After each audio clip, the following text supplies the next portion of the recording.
அஸ்ஸலாமு அலைக்கும் வரஹ்மத்துல்லாஹி வபரகாத்துஹு. அன்பான மாணவர்களே, இந்த வீடியோட நோக்கம் என்னென்னு சொன்னால், இந்த வருஷம் கிரேட் 5 ஸ்காலர்ஷிப் செய்கிறார்கள்.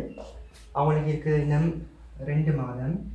இந்த 2 மாதத்துலேயும் அவங்க எப்படி அவங்களோட ஐக்யூ நாலேஜை கூட்டிக் கொண்டு ஐக்யூ வினாக்களை எப்படி இலகுவான முறையில் செய்கிறேன்னு சொல்லி நான் இன்ஷா அல்லாஹ் எங்களோட யூடியூப் சேனலில் ஒவ்வொரு நாளும் ஒவ்வொரு வீடியோவாக அப்லோட் செய்வேன்.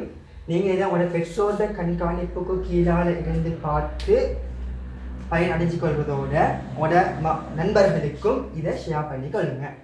அதே மாதிரி சில ஆசிரியர்கள் டவுட் கேட்டிருந்தீங்க, எல்லாத்துக்கும் ரிப்ளை பண்ணிக்கொள்ள கஷ்டம். இப்படிப்பட்ட சந்தர்ப்பங்களில் நாங்கள் சில வினாக்களை எங்களுக்கு சந்தர்ப்பம் அமைத மாதிரி இன்ஷா அல்லாஹ் நாங்கள் அப்லோட் பண்ணுவோம். Right, okay. இன்றைக்கு நாங்கள் பார்க்கக்கூடிய டே 1ல் என்னென்னா, நூற்றாண்டு தசாப்தம் காணுதல் தொடர்பான வினாக்களை எப்படி நாங்கள் இலகுவான முறையில் செஞ்சு புள்ளிகளை பெற்றுக்கொள்வோம். அதிகமான மாணவர்கள் இந்த வினாக்களில் அதிகமான பிற உட்றீங்க. இதுக்கான காரணம் என்னென்னு சொன்னால், உங்களுக்கு ஆண்டுகளை ஆரம்பத்தில் பிரிக்க தெரியாது. இதன் பேசிக்கான காரணம். ஃபஸ்ட்டுக்கு நாங்கள் பார்ப்போங்க, ஆண்டுகளை எப்படி பிரிக்கிற. உதாரணத்துக்கு கேளுங்க, நாங்கள் இப்போ இருக்கிறது 2025. இப்போ நான் என்ன செய்ய போகிறேன், இதை 2 பகுதியாக பிரிக்க போகிறேன். இங்கே பாருங்கள், 2 பகுதியாக பிரிச்சுன்னு சொன்னால், ஆரம்பத்தில் இருக்கக்கூடிய இந்த 2 இலக்கம் நூற்றாண்டின் பகுதியாக இருக்கும். நூற்றாண்டின் பகுதியாக இருக்கும். இறுதியாக இருக்கக்கூடிய 2 இலக்கம் தசாப்தத்தின் பகுதியாக இருக்கும். இதை நீங்கள் ஆரம்பத்தில் விளங்கிக் கொள்ளுங்க. இதை உங்களுக்கு பிரிக்க தெரிஞ்சன்னு சொன்னால் இலகுவாக அடுத்தடுத்த விஷயங்களை விளங்கிக் கொள்ள இருக்கும். அதே மாதிரி பாருங்க, இன்னொரு உதாரணத்தை 2010. இதை பாருங்க, இதை நான் 2 பகுதியாக பிரிக்கிறேன். பிரிச்சன்னு சொன்னால் ஆரம்பத்தில் இருக்கக்கூடிய இந்த 2 இலக்கம் நூற்றாண்டின் பகுதியாக இருக்கும். இறுதியாக இருக்கக்கூடிய 2 இலக்கம் தசாப்தத்தின் பகுதியாக இருக்கும். இதை நீங்கள் ஆரம்பத்தில் விளங்கிக் கொள்ளுங்க. அதே மாதிரி சில ஆண்டுகளை எழுதி நீங்கள் பயிற்சிகளை செஞ்சு பாருங்க. ரெண்டாவது பாருங்க, இறுதி ஒரு இலக்கம் பூஜ்ஜியமாக அமையும் போது அது எத்தனையாவது நூற்றாண்டு, எத்தனையாவது தசாப்தம்னு கேட்டால் நீங்கள் என்ன செய்யணும்னா, பாருங்க, நான் உதாரணத்துக்கு 2010 எடுக்கிறேன். 2010 எடுக்கிறேன். இங்கே பாருங்க, இது இறுதியில் ஒரு இலக்கம் பூஜ்ஜியமாக அமைஞ்சிது. இறுதி ஒரு இலக்கம் இங்கே பூஜ்ஜியமாக அமைஞ்சிது. இந்த சந்தர்ப்பத்தில் நீங்கள் என்ன செய்யணும்னு சொன்னால், இது 1கள் 10கள் 100கள் 1000கள். நீங்கள் என்ன செய்யணும்டா, இந்த 10களும் 100களும் இருக்கக்கூடிய இடத்துல 10 கூட்டுங்க. 10 கூட்டுங்க. ஆரம்பத்தில் 2 பகுதியாக பிரித்து கொள்ளுங்க.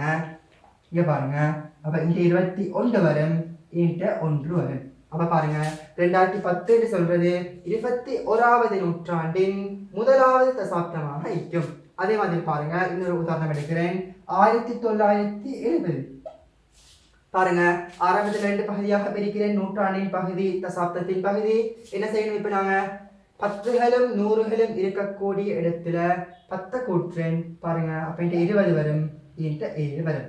அப்போ 20வது நூற்றாண்டின் 7வது தசாப்தமாக 1970 வரும். இதை நீங்கள் விளங்கிக் கொள்ளுங்க. இப்படி நீங்கள் இறுதி இலக்கம் பூஜ்ஜியமாக வரக்கூடிய சில ஆண்டுகளை எழுதி பயிற்சிகளை செஞ்சு பாருங்க. ரைட், அடுத்த பாருங்க, இறுதி 2 இலக்கங்களும் பூஜ்ஜியமாக அமையும் பொழுது நான் இப்படி செய்கிறேன். எடுக்கிறேன் 1700வது ஆண்டு. இதை நீங்கள் ஆரம்பத்தில் 2 பகுதியாக பிரித்து கொள்ளுங்க. இதில் என்ன செய்யணும்னு சொன்னால், நீங்கள் ஆரம்பத்தில் இறுதி ஒரு இலக்கம் பூஜ்ஜியமாக அமைஞ்சு சொன்னால் என்ன செஞ்சீங்க, 10களும் 100களும் இருக்கக்கூடிய இடத்துல 10 கூட்டினீங்க. ஆனால் இறுதி 2 இலக்கங்களும் பூஜ்ஜியமாக அமைஞ்சுன்னு சொன்னால் நீங்கள் என்ன செய்யணும்டா, 1களும் 10களும் இருக்கக்கூடிய இடத்துல 10 கூட்டுனீங்க. பாருங்க, 17 இங்கே 10. 17வது நூற்றாண்டின் 10வது தசாப்தமாக இதுக்கு ஆன்சர் வரும். அப்படி இல்லாட்டி உங்களுக்கு 10வது தசாப்தம் சொல்றது இறுதியான தசாப்தம் சொல்லவும் ஏதும். அதே மாதிரி பாருங்க, இன்னொரு உதாரணத்தை 2000ஆம் ஆண்டு. 2000ஆம் ஆண்டு வரக்குள்ள இதை 2 பகுதியாக நான் பிரிக்கிறேன். பிரிச்சன்னு சொன்னா இறுதியில உள்ள 1களும் 10களுக்கும் நான் 10 கூட்டுறேன். பாருங்க, அப்ப 20 × 10. 20வது நூற்றாண்டினுடைய 10வது தசாப்தமாக 2000ஆம் ஆண்டு வரும். இதை நீங்க விளங்கி கொள்ளுங்க. அடுத்து பாருங்க, தசாப்த பகுதியில் வந்து எவ்விதமான பூச்சியங்களும் வராத சந்தர்ப்பத்தில் நீங்கள் எப்படி கேள்வி செய்யணும் பார்த்துக்கிடுங்க.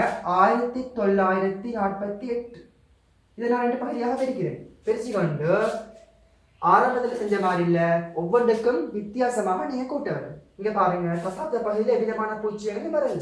இது சந்தர்ப்பத்தில் நீங்கள் என்ன செய்யணும்டா, 1கள் 10கள் 100கள் 1000கள் 10களும் 100களும் இருக்கக்கூடிய இடத்துல நீங்கள் 11 கூட்டணும். பாருங்க, அப்போ 20 வரும், 2 வரும், 5 வரும். அப்ப 20வது நூற்றாண்டின் 5வது தசாப்தமாக 1948 வரும். அதே மாதிரி பாருங்க, இன்னொரு உதாரணம். இப்ப நாங்க 2025 பாருங்க, தசாப்த பகுதியில விதமான பூச்சியங்கள் வரல. இந்த சந்தர்ப்பத்தில் நீங்க என்ன செய்யணும்னு சொன்னா, 10களும் 100களும் இருக்கக்கூடிய இடத்துல 11 கூட்டுவீங்க. பாருங்க, அப்ப 21 வரும். 2 மண்டும் 3. அப்ப 21வது நூற்றாண்டின் 3வது தசாப்தமாக 2025 வரும். இப்படி நீங்க சில ஆண்டுகளை எடுத்து பயிற்சி செஞ்சு பாருங்க. ஜஸாக்கல்லாஹு கைர். அஸ்ஸலாமு அலைக்கும் வரஹ்மத்துல்லாஹி வபரகாத்துஹு.